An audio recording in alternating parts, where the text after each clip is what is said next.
माझ्या लग्नाला 5 वर्ष पूर्ण झाली होती. मी आणि माझी बायको सपना आम्ही दोघेच घरात राहत होतो. माझी बायको दिसायला जितकी सुंदर होती, तितका सुंदर तिचा स्वभाव होता. आमचे दोघांचे एकमेकांवर खूप प्रेम होते. आमच्या दोघांमध्ये कधीही राग, रुसवे, भांडण झाली नव्हती. किंबहुना तशी वेळ कधीही आमच्यावर आली नाही. आमचा संसार एकदम सुखाचा चालला होता. एके दिवशी सकाळी माझी बायको मला म्हणाली की मला घरात एक स्टोअर रूम बनवून द्या, जेणेकरून घरात आत्ता उपयोगात नसणाऱ्या पण भविष्यात उपयोगात आणता येणाऱ्या सगळ्या वस्तू मला स्टोअर रूममध्ये ठेवता येतील आणि घरातील बराचसा भाग मोकळा होईल. मी आजपर्यंत सपनाची कोणतीही गोष्ट टाळलेली नव्हती, कारण लग्न झाल्यापासून तिने कोणत्याही गोष्टी माझ्याकडे मागितल्या नव्हत्या. ती एक चांगली हाऊसवाईफ होती. घर नेहमी स्वच्छ ठेवायची. मलाही तिचा हा गुण फार आवडायचा.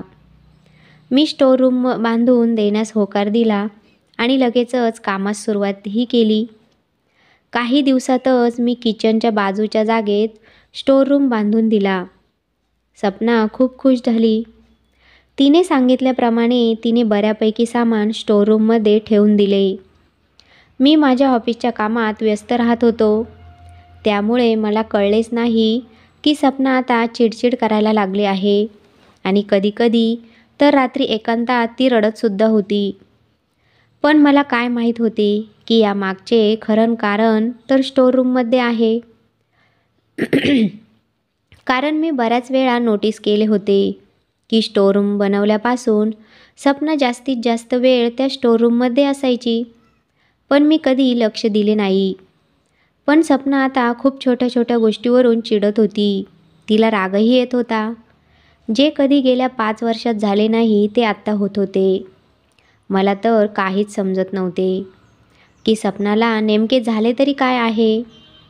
मला वाटले की लग्नाला 5 वर्ष झाले तरी मूल बाळ नाही, म्हणून कदाचित तिची चिडचिड होत असावी. म्हणून मी तिला घेऊन डॉक्टरकडे गेलो.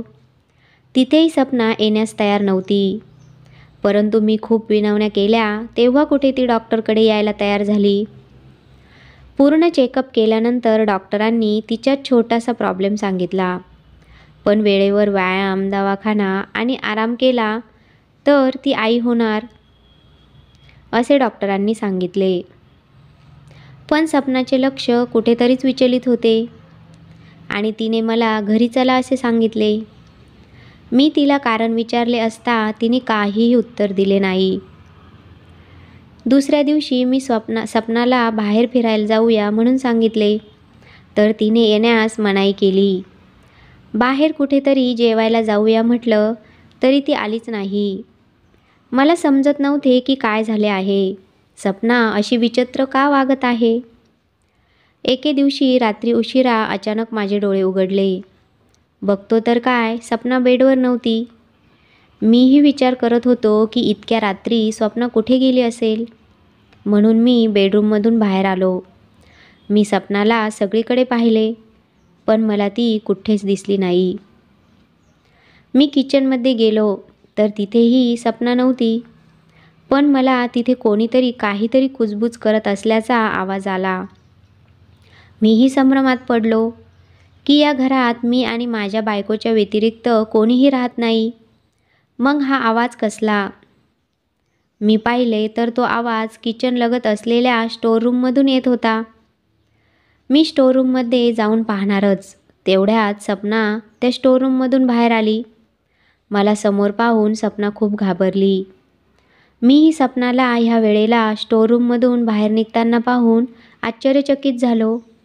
मी लगेचच तिला विचारले की सपना, तू इतक्या रात्री इथे काय करत आहेस आणि रूममध्ये तू कुणाबरोबर बोलत होतीस? त्यावर सपना म्हणाली की मला स्टोअर रूममध्ये काहीतरी पडल्याचा आवाज आला, म्हणून मी इथे पाहायला आली होती.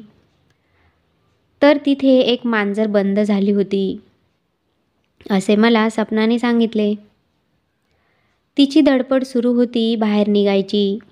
मी तिला खिडकीतून बाहेर काढले आणि मी बाहेर आले. असे म्हणून आम्ही दोघेही बेडरूममध्ये झोपी गेलो.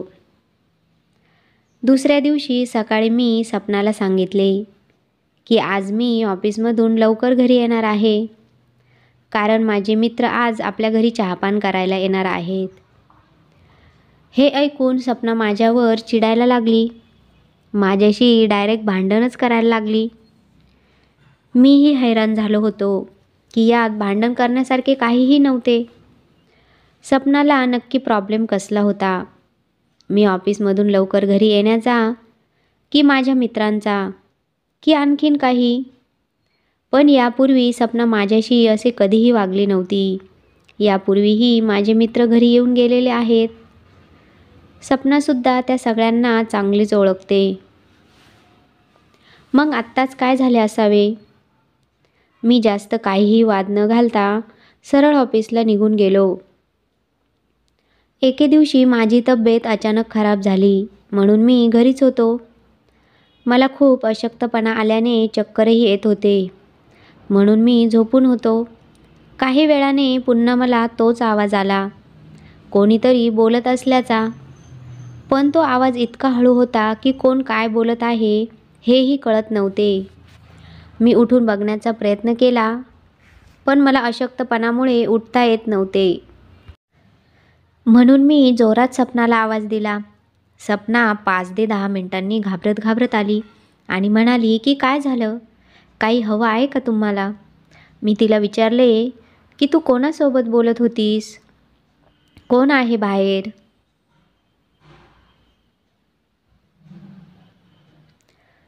त्यावर सपना म्हणाली की कोणीच तर नाही, मी माझे काम करत आहे. मला वाटते की तुम्हाला काहीतरी भास झाला असावा. तुम्ही आराम करा, म्हणजे तुम्हाला बरे वाटेल. असे म्हणून सपना निघून गेली. आता मात्र मला काहीतरी गडबड असल्याचं जाणवत होतं. माझ्या मनात आता वेगवेगळे विचार येऊ लागले होते. पण मी सपनाला असे डायरेक्ट बोलू शकत नव्हतो, म्हणून मी आता सपनावर नजर ठेवू लागलो होतो. मी आता सपनावर करडी नजर ठेवली होती. सपना दिवसातून 15 तास त्या स्टोरूमची देखरेख करत होती.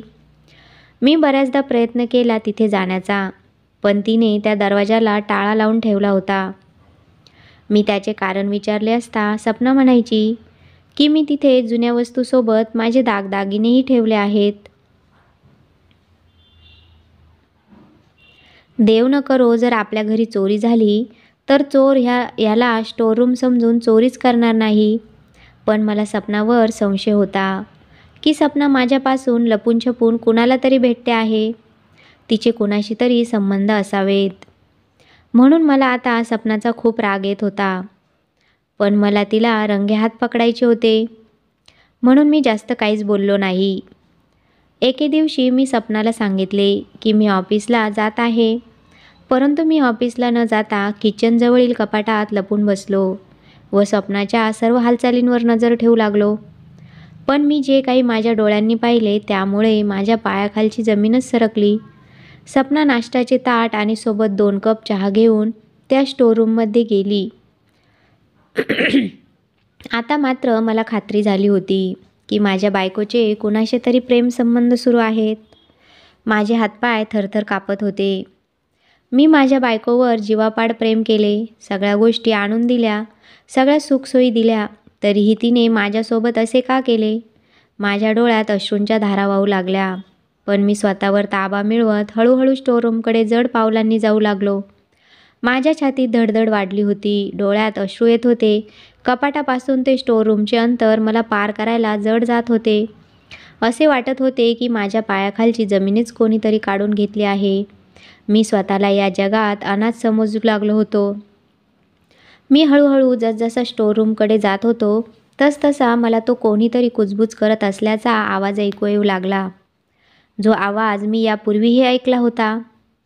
पण कोण काय बोलत आहे काहीच समजत नव्हते. मी दरवाजा उघडताच जोरात आवाज दिला, सपना. मी माझ्या डोळ्यांनी जे पाहिले त्याने माझ्या पायाखालची जमीनच सरकली. मी समोरचे दृश्य पाहून हैराण झालो. माझी बायको तिच्या हाताने समोरच्या व्यक्तीला नाश्ता भरवत होती आणि ती व्यक्ती दुसरी तिसरी कोणी नसून माझी सावत्र आई होती. सपना इतक्या दिवसांपासून माझ्यापासून लपून छपून सावत्राईला स्टोर रूममध्ये बंद करून तिची सेवा करत होती. खरं पाहता तिची सेवा मी करायला पाहिजे होती, पण ते काम माझी बायको सपना करत होती. मला समोर पाहताच सपना खूप घाबरली. तिच्या हातातून नाश्त्याचं ताट खाली पडलं. आईसुद्धा मला पाहून खूप घाबरली होती. खरं सांगायचं झालं तर मी माझ्या सावत्राईला कधीच आईचा दर्जा दिलाच नव्हता, कारण मी मानत होतो की माझ्या आईच्या मृत्यूला कारणीभूत माझी सावत्राईच आहे. पण खरे पाहता तसे काही नव्हते. पण काही गोष्टी मी माझ्या मनाचीच बांधून ठेवल्या होत्या, म्हणून मला मनातच तिच्याबद्दल चीड होती. मी तिला आई मानायला तयारच नव्हतो. माझ्या बायकोने बऱ्याचदा मला प्रेमाने समजावण्याचा प्रयत्न केला की आई शेवटी ती आईच असते, मग ती जन्म देणारी असो किंवा लहानाचे मोठे करणारी असो. पण माझ्या मनात तिच्याबद्दल खूप कटुता निर्माण झाली होती, म्हणून मी तिचा आई म्हणून स्वीकार करूच शकलो नाही. सपनाला चांगल्या प्रकारे माहीत होते की माझ्या आईवर मी खूप नाराज आहे आणि माझी सावत्राई सपनाकडे खूप मजबुरीने तिची मदत मागायला आली होती, कारण त्यांना माझ्या आईवडिलांच्या मृत्यूनंतर घरमालकाने घराबाहेर काढले होते. त्यांच्याकडे राहण्यासाठी कोणतेही घर नव्हते. सपना मनाने खूप हळवी होती. तिचे या जगात कोणीच नव्हते. ती माझ्या आईला स्वतःची आई समजायची, परंतु घरात वाद नको म्हणून तिने ह्या गोष्टी माझ्यापासून लपवली होती. सपनाने माझ्या मजबूर आईला माझ्याच घरात स्टोर रूम बांधून छत तर मिळवून दिले, पण स्वतः मात्र दिवसरात्र टेन्शनमध्ये राहू लागली. ती टेन्शनमध्ये नीट जेवत नव्हती, झोपत नव्हती, टेन्शनमध्ये रडत बसायची, कारण ती दोघांकडून फसली होती. एकीकडे नवऱ्याचे प्रेम तर दुसरीकडे मजबूर सासूबाईंचे म्हणजेच आईचे प्रेम. सपनाचे इतके मन मोठे पाहून मी भारावून गेलो. आज मला स्वतःवरच चीड येऊ लागली होती. मी दोघींनाही बेडवर बसवले आणि माझ्या हातांनी दोघींनाही नाश्ता खाऊ घातला. मी दोघींची हात जोडून माफी मागितली आणि खूप रडलो. दोघीही मला शांत करत होत्या, पण आज मी मनसोक्त रडलो. मी स्वतःला खूप मोठा दोषी समजत होतो. माझ्या हातून खूप मोठा अपराध झाला होता, पण दोघींनीही मला मोठ्या मनाने माफ केले. काही दिवसातच सपनालाही दिवस गेले. आता माझा परिवार एक झाला होता आणि आम्ही गुण्यागोविंदाने एकत्र राहू लागलो. खरंच माणूस मोठा होऊन फायदा नाही, त्या माणसाचे कर्तृत्व किती मोठे आहे हे महत्त्वाचे आहे. कथा आवडली असल्यास लाईक करा, शेअर करा आणि अशाच नवनवीन कथा ऐकण्यासाठी चॅनलला सबस्क्राईब करा.